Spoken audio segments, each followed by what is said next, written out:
welcome back to Unilateral Everything, episode 12. I haven't squatted in 11 weeks.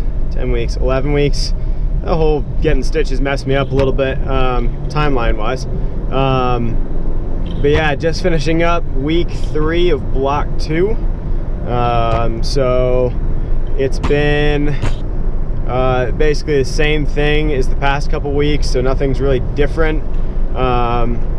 Had just a couple more reps, added some volume to the weights that I was moving, which is kind of the way I've been cycling things. So not a whole lot is different.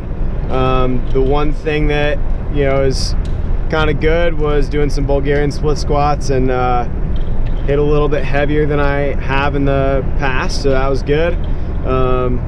It was posed to me as a question when I first started out on this kind of thought process of only doing unilateral work, and I was posed the question, do you think you could do a Bulgarian split squat or a rear foot elevated split squat with 50% of your front squat max? So front squat position, just having that rear foot elevated, do you think you could do 50%? And the honest answer then was no.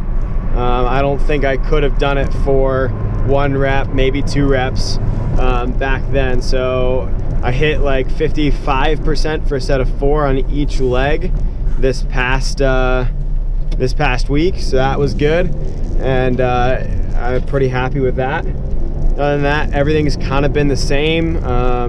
Work's been a little weird just because we got a lot of stuff going on. I run most of the social media and do a lot of our media stuff, so any video editing, photo editing we have, I run all of that. And so we've been working on some stuff for some online programs that we've got coming out soon.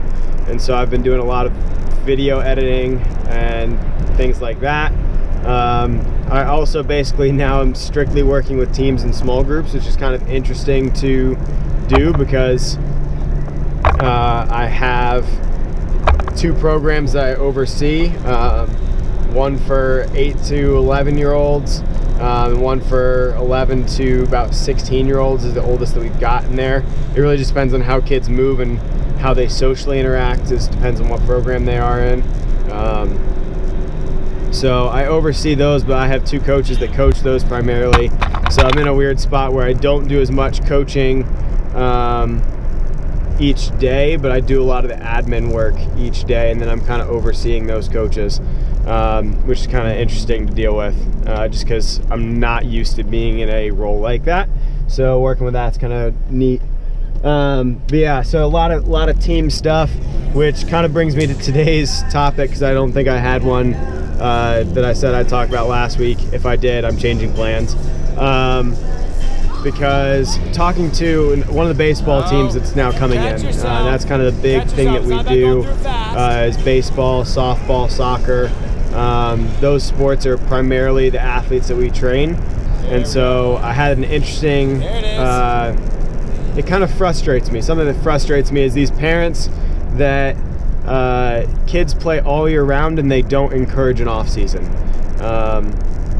And in particular, especially younger ages, 10, 11, 12, 13, if you're playing a single sport and you're not taking an off season to develop even just general athletic qualities, what you end up doing is creating more opportunity for overuse, injury, and psychological burnout. So dealing with parents on that level where they are not exactly, I had a conversation with the parent and said, yeah, most of your games everything are in the spring, so we're kind of taking right now to build some general athletic qualities. Like, well, we play all year round. And it's like, okay, but this is technically we don't really have an off season, right? Like, before I could even say the word off season, like, we don't really have an off season. And that's kind of a red flag. And that's, some kids play sports all year round and they play different ones. That's fine. There are some kids that have 4 seasons, they do, baseball in the summer and soccer in the fall and basketball in the winter, and they'll come up with something in the spring. That's fine. I just think there needs to be some developmental period where they have the opportunity to build strength, to build some general athletic qualities.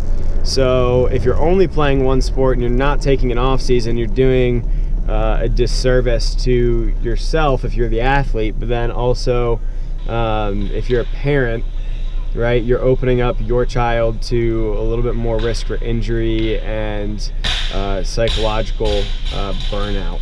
So just that concept of not taking a break, I think is something that a lot of people miss, and everybody wants what's best for their kid. If you go back to episode 8.2 where I talked about like working with parents, everybody wants what's best for their child, but I think a lot of times we get caught up in this mentality that, well, the only way to get better at baseball or at basketball or at soccer is to just keep playing soccer.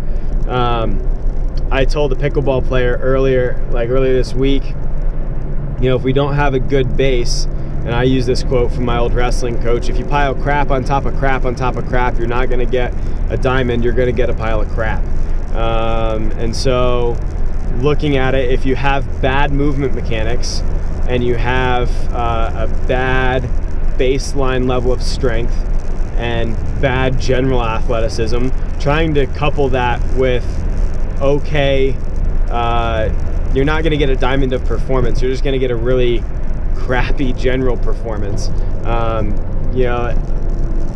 think this mentality of let's play every weekend in this tournament to get in front of college coaches, I understand the need for exposure to be introduced to that, but also college coaches are probably not looking for the strong or the weak little skinny guy who hasn't developed fully as an athlete, because you have to have some level of athleticism to play at the next level.